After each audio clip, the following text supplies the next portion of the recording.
What is up, everyone? Welcome to another episode of the channel name is Jimmy Oaks Garage, whatever you guys want to do. So, last video we showed this thing. If you didn't watch the video, go watch it. I'm not gonna say this one's else. exciting. Go watch it. This one's really cool. Leaking things on the porch, but it's all right. So today we're gonna be working on a project that hasn't been touched in a while, and I feel really guilty about it. But honestly, I've been in like a chokehold with this car with just things and parts and stuff, and you guys have heard me complain enough. But we have enough kind of tied up that we can get some progress done that's worth watching and is very exciting because it will be big change today. Boo, boo, boo, boo, boo. Major transformation. Major transformation. It's a good time. It always does well. I'm not gonna do that with this one. R34 with an RB30 in it, and I forgot how freaking cool that Damn, was. that thing is pretty. It hits, doesn't it? To the naked eye, it looks pretty complete, but God, are we still so far away. What are we doing today, Steven? You don't know, but I'm gonna tell them. So I know what we're doing. Yeah, what do you think?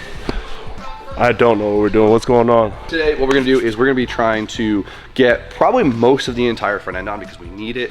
Not only do I just want it on, but we need it for mocking up of the intercooler and the piping, making sure all that all fits. Because I wanna get that solidified today. We have to get the harness ran through the chassis, and we have some accessories to throw on. So we got some stuff to get done today, and it'll be exciting. So let's see what parts we have right here. Oh, right. That's not it. Boom. Step one, we got some fresh powder coated bits. Doesn't look like much, but you're gonna see this is gonna allow us to actually get the whole front end on. But before we do that, we have to go through this whole bit here because this is the first piece of the puzzle. The wiring, yay. Since we're not trying to do, you know, wire tuck, base shave, or anything crazy intricate, we actually are gonna be utilizing almost all the factory line, which is nice, right? Keeps things simple. So all we really have to do is clean this thing up, take a couple of these clips off that we're not using, and we should be good to go.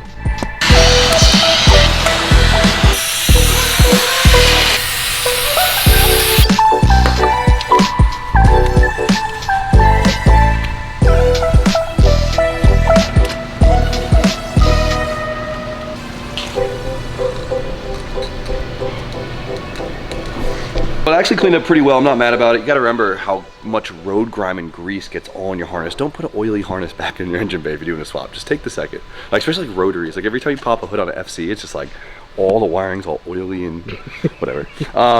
Nissan uses split loom. It doesn't look the highest end, but it looks OEM, right? So you gotta pick that difference. It's like, do you wanna go crazy and loom the whole thing, retape it? Maybe for some builds. For this, I think the OEM look is fine. There's a couple pieces of tape that we touched up, and if you're gonna use electrical tape, don't buy cheap stuff. I've learned my lesson. Cheap stuff, after a couple months, it gets really hard and it's super rigid and it's not bueno. Spend the extra money on some good 3M stuff, it's worth it. Feed all this stuff through and start figuring out where it all goes. Always super overwhelming at first, but you always gotta tell yourself like one plug at a time and it all will come together, right? I remember this was the bitch last time. Oh, I should've did this first. No, this will be fine. Oh, just big enough. Nissan knew what they were doing. It was a good idea to label the harness too. You should do that. Did you do that? Of course not. But you should label the harness. Especially if the car's gonna sit for a long time, which they always do. So, first thing, we have to reassemble our fuse box. So I hope you took a lot of pictures at this step.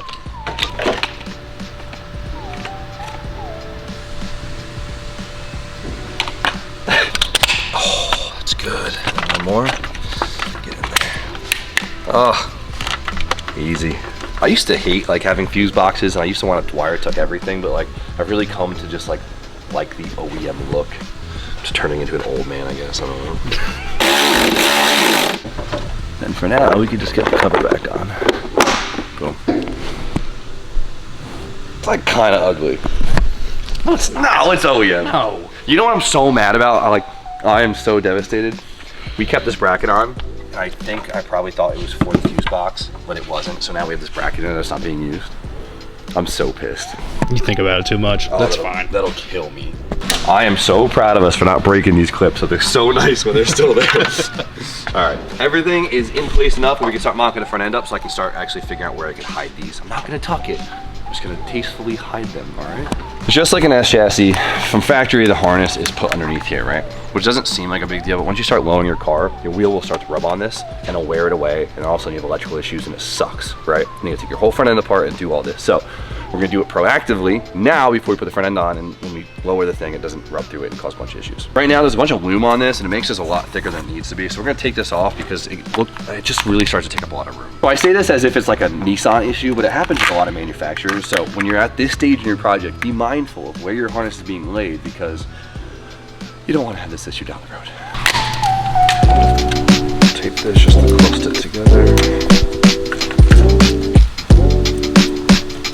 Usually right here you have to cut this or bend this for the harness to get around the S chassis, but if you look factory, look, it has a nice little plane right here that the harness should sit on very nicely. And I'm going to try to utilize as many factory holes as possible to zip tie this thing out of the way, because I really don't want to drill any more holes in the car. So we have these two right here, which are actually in a really good spot. So if we can do a little zip tie bend trick here. There we go, just like that. And we have to get the hood cable too, because remember the hood cable goes underneath, so. Just like that, so we have to hold it right here. And now the wheel will not rub on this. I'm gonna do one of these. Check this out to hold it in place there. Ready? That's a good trick right there, huh? That was smooth. That was smooth, right? So that will hold it. Look at that. That ain't going nowhere. You can honestly do this little zip tie technique and it should hold it in place pretty good. So watch, we're gonna use the head of the zip tie to hold it in place. So we go up, over, come back down. Loop-de-loop and pull. Yeah. And your car is looking cool. Probably holds with the fender liner, so if you're using your fender liner, keep that in mind, but no one ever puts them back in. Don't use blue zip ties. That's all I had today. Now we can finally put the fenders on, which is sick because I think everyone's tripped over these things at one point, and I'm nervous that they're gonna fall off. They still haven't fallen off the stands, but they've gotten close to it. Usually I wait until like the very last moment to do fenders because I don't want them getting scratched up from being leaned over a bunch by working on the car, because it happens, right? But I really want to get them on, want to get them out of the way. We actually have to put the fenders on to get the headlights mocked up and then get the intercooler and everything mocked up where we want it, right? One thing I do suggest is that whenever I don't do this, I always regret it. I like taping the edge of the door, and this is because every time I put fenders on, I always end up chipping the door or scratching it. I always tape the edge of the door because it's really easy when you're aligning it. I always do right here too, because it's really easy for it to go up and just scratch. And dude, it sucks. Right, like freshly painted everything, it's the worst thing ever. No matter how careful you are, there's a lot of edges to look after, so. Hopefully they line up. Oh yeah, the whole front end was installed, wasn't it? Yeah. Oh, look at the holes line up, Spoon. Oh shit. Step one. The only thing we did forget was we didn't paint the inside of the fender. The paint isn't in the best condition, but what we could do is, when we get the car together, if we could mask off the edges and honestly just paint them in the car, so I'm not super worried about it. Just sucks when you have like good paint, shit paint. Is it in? Yeah, my finger's stuck. Ow! Oh, tell me when. Stop pushing. Nice work, Spoon. Front end still lines up. I'm impressed myself. Now that the fender's on, we can get our freshly powder coated pieces back on the car. I know, we got lucky with crispy headlights. The car wasn't crispy, but the headlights were, so there's a win. So we're gonna get all these pieces on, so we get the headlights in, figure out where we can shove this intercooler. Still fits.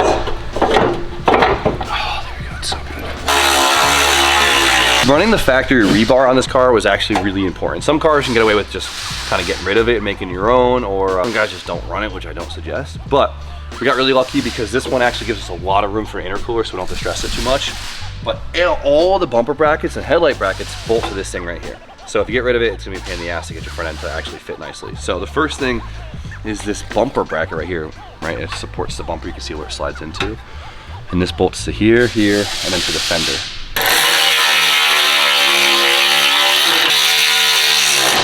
Big ass, expensive puzzle. Love that. It's cool. It all ties together, which means if you ever got in an accident, there's so many things you have to straighten. Think the worst. I always think the worst. I just think of everything as drift I'm cars. thinking of how cool it is, how good it looks. You're thinking of it getting hit. Yeah, it's just because I've had so many drift cars that I've had to fix. I'm like, oh, this isn't a drift car. God, no. I'm just saying, like if you just a little fender bender, you're like, I gotta straighten this corner, this whole pocket. Better not crash this one. It's gonna be alright if it does. This thing's solid. it's gonna happen. This thing is driving through anything it hits. And then we have this bracket, I think goes here. How nice these things are. Crispy. It's actually easy if you put the bracket on the headlight first. And honestly, look how mint these things are. You literally just have to go line that up with the little dowel on the fender. You see that? Look at it. Look how perfect it lines up by just sitting Wow. there. Yeah. That's so easy. The R33 was so annoying because it was such like a cram of a headlight, and then there's like 2 bolts under here that are such a pain in the ass to get to. But this is just 2 top, slips in there, and then the 1 on the side here. So Nissan upgraded definitely with 34. Look at that. Nice work. That's sick. Turns into an R34 so fast. With the headlights especially. Yeah, that's a good look. Even if it's a little premature to do this, sometimes it's a little bit motivation sparker, right? You see that and you're like, okay, I need to get back to work. And the last piece, which should support the bumper, goes right here. Nice. So now that we have the front end mocked up, the last thing we have to do before we can get the intercooler fitted and get all the pipes made for that, we have to get the AC components on because it might get in the way with the pipe for the turbo side, right? I just pulled this, I thought I did this already, but I guess not. I just pulled this off our old RB and everything should bolt on and work together, so we have our bracket and our compressor because it doesn't take much extra work to get AC in this thing, and it'd feel like such a cop-out not to have it. It'd be too easy not to put it back in. You'll be mad at yourself if you don't. I would hate myself, because once we finish the car, I'll never put it back in. I wish I had time to vapor home this, but I don't, so we're gonna do a good ol'. We're gonna get some glass cleaner, Scotch-Brite, some elbow grease, and a couple swears, and a lot of time. One debt to society later. Clean enough for a part you're not gonna see. But obviously love to get this thing vapor honed, but I think it looks pretty good. yeah, it's on not camera, bad. you can't. I know, I hate knowing that like if we just vapor honed it, it would look perfect. Straight from over here. Yeah, okay, that's good. Yeah, it's a good 20 footer. Bracket. Oh, that shit's so hidden anyways. I know, but it still kills me, dude, knowing that like all I do is vapor hone it and it would look brand new. This is the cleanest I can get this damn thing. It's not bad. This one's not bad. It's not bad. It still pisses me off. Is that the one that came out of the car?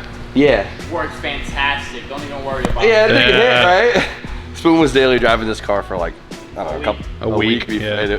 He said the AC was hitting, so we're gonna reuse the old pump or compressor. You can't even see it. Yeah, whatever. It's fine. So you're probably sitting there like, Jimmy, you're such an idiot, dude. Like, your AC compressor, what does it have to do with intercooler piping? That's nowhere near it. It's not that. It's the lines that are gonna be in the way. So now we have to bolt in the lines. Not only just the lines, Austin, but also the evaporator. Oh my God, this stupid ugly thing. So this sits right in the engine bay. Oh, that was a close one. Easy, Tiger. I got after that.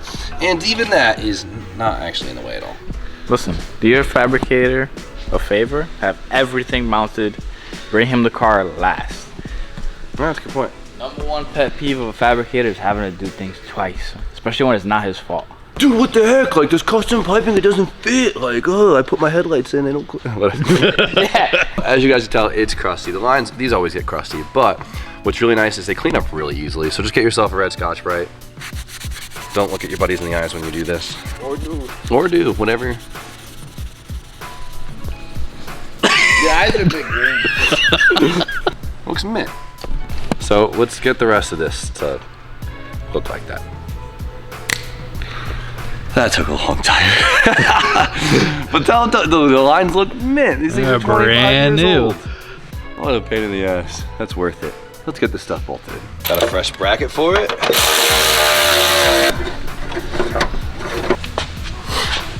That doesn't suck too bad. It's all right. So we got a couple lines to go, but what's nice about this car is everything is localized right here, right? It's gonna be all neatly in one spot versus kind of wrap around the whole car, which makes it a little bit easier to justify keeping it, right? So this one should go firewall to the compressor. And there is O-rings in these lines, which are already pre-lubed, so don't worry about it. Whenever there's an O-ring, you should always lube it so you don't pinch it. Then the other line that comes from the firewall goes straight to the evaporator. Straight to here. As you can see, it runs really nice down the frame rail. Like, it really doesn't add much clutter. Like, even if you're like a clean shave bay kind of person, it's not too bad, right? Honestly, a lot of this will be hidden by the intercooler piping, so it's not too bad. So we have one more line. This one might make it ugly, but you gotta do it. We gotta connect the condenser to the compressor. All the way down here. right? Oh, this one's, that's not too bad. It's not bad. The way Nissan designed it actually looks good. It's not just like all over the place. It's like this nice straight path, like the entire system you can see in one row. Not bad, Nissan, I'm proud of you. So now that we have the front end on and the AC components in, anything that can get in the way of the intercooler or the intercooler piping is officially in the car, which means we could finally make a mount for the intercooler and we can finish up the piping, which is a big deal, so let's get after it. Getting after it, we got this big, juicy Phoenix intercooler right here.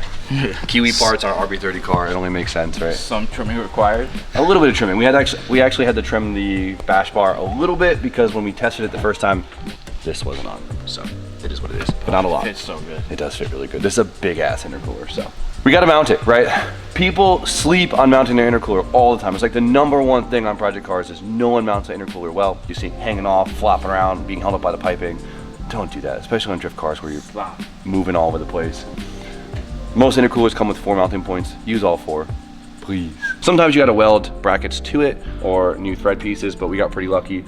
Our 4 mounting points line up pretty good. So I think we're gonna make a piece that bolts right to the bash bar. And on the lower, we're gonna make a piece that bolts right to the lower core support. Should be easy peasy. Let's drill some holes, make some brackets. Grab the jack and the block of wood. Hold it in place. Leave it on the jack. Yeah, that looks good. I'm happy with that.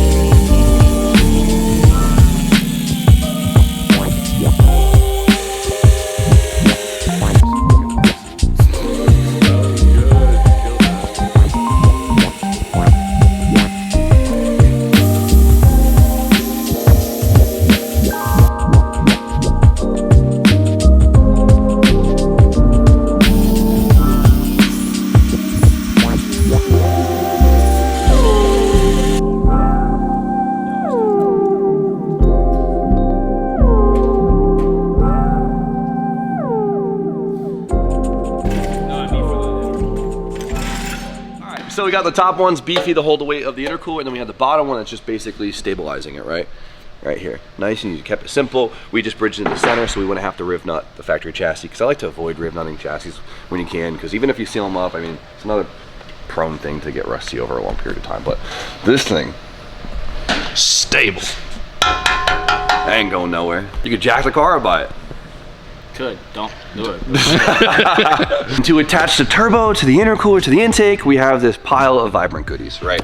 Vibrant always gets us right. They have everything we need, from the couplers to the cast elbows to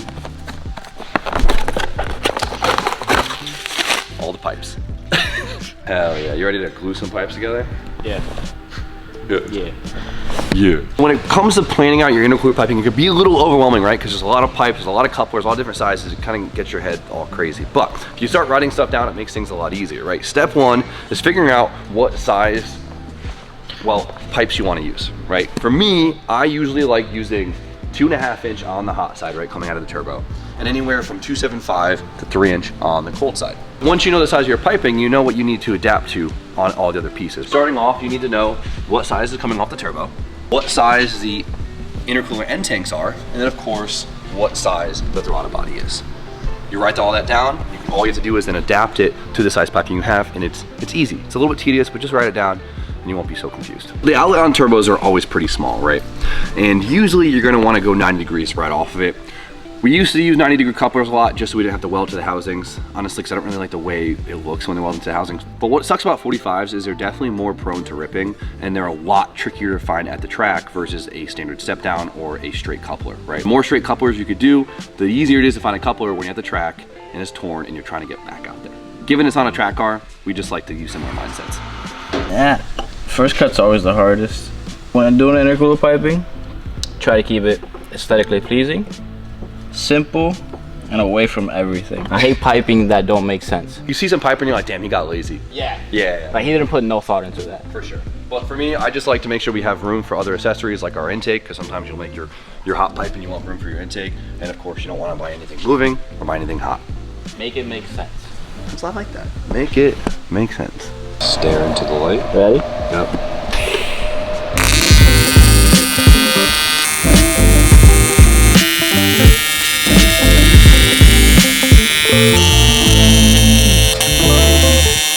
Oh damn. Damn, you're already so close.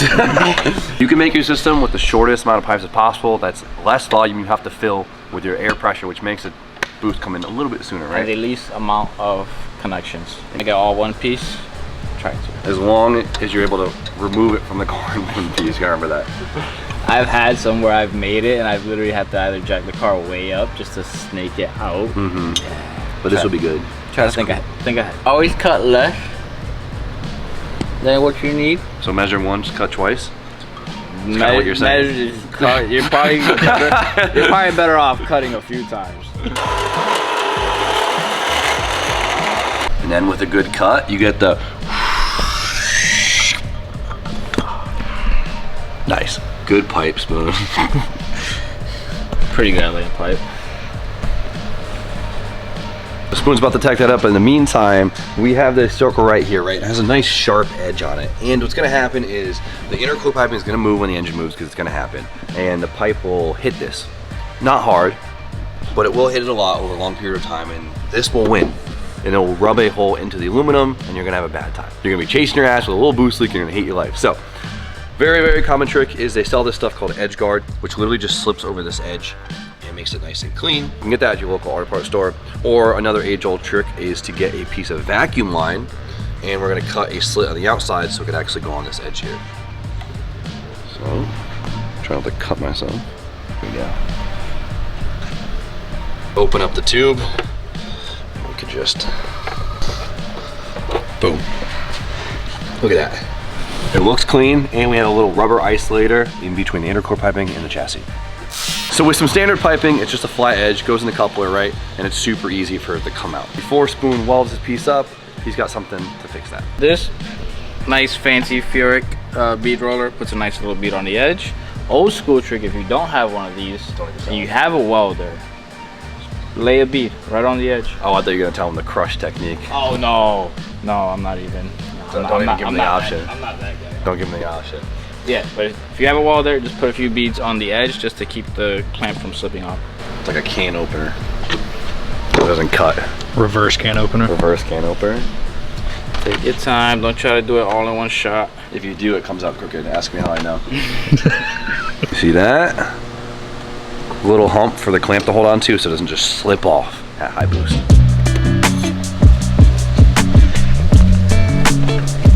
Having one whole pipe makes it definitely a little bit tricky about getting it on, but it's always worth it.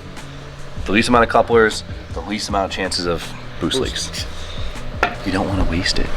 Don't waste your precious boost. All right, let's get this thing back in there. So now we're gonna do the intake side. It might be a little bit trickier because, I don't know, this is pretty tight in there. A lot of guys will actually put a hole in the rail right here, just because that's where factory GTR actually goes, and I could see that being a little bit easier, but we had a good spot here. We pulled out the battery tray, so we already drilled the hole, because drilling the hole after you paint the engine bay sucks. It's not fun. So we're gonna utilize 3-inch on this side, honestly, just to match the inlet on the intake, just because if we did smaller piping, it'd look a little dorky. Even though there would be no restriction issue, it just honestly looks nicer with the 3-inch. For this side, we have a small dilemma, right? So we have two options here. One, we come off the intercooler with a straight coupler, and it's symmetrical, right? But the problem is, if we want to leave this all one piece of aluminum, we won't be able to actually remove it from the chassis because there's too many bends in it. So we'd have to actually put a brake and add another coupler somewhere in here. Or what we could do is keep that one piece, but we'd have to run a 90-degree coupler off the intercooler. So this way, it's one piece and we only have two couplers, but the only thing that sucks is it's not symmetrical in the front of the car, which would kind of drive me nuts if you could see it through the bumper, which some cars you could see this through the bumper pretty bad, and so you have to, at least I would say you'd have to account for that. If you don't care, it looks like whatever. This way we only have to utilize two couplers versus 3. I prefer 2 couplers instead of 3. So let's just do the 90 coupler and hope that we don't see it through the bumper. Worst case, we redo it. That's not a big deal. Worst case, we cut it, add the straight, and just remake that piece. All right, we're going 90 coupler off the intercooler.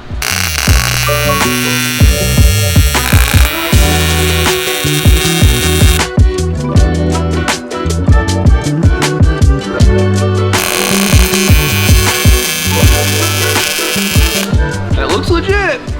Yeah, so imagine another elbow going this way, then you could have got that on. No, not at all. I guess I'll have to suck up and accept this ugly coupler. I'm not a fan of it either. Tight fit. Nice. Oof. Nice work, Spoon. That fits great.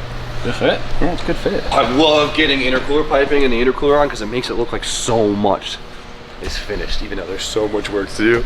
It looks, just needs a tune, right? It just looks like it just needs a tune. So all we need now is the pipes to be welded up and, well, pipe for the intake, so let's get to it.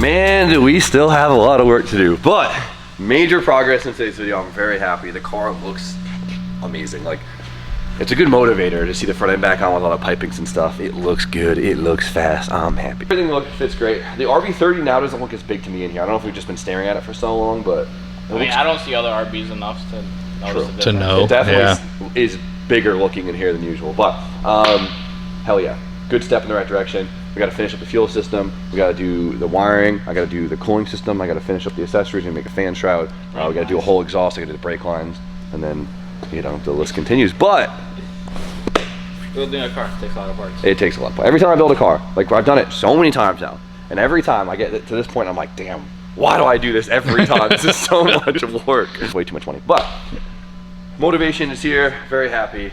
Good progress. I hope you guys are also stoked because it is coming out to look. Yeah, exactly.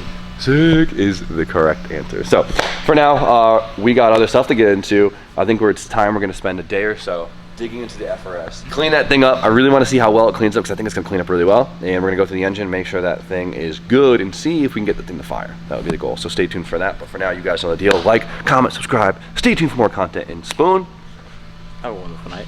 It's sad because I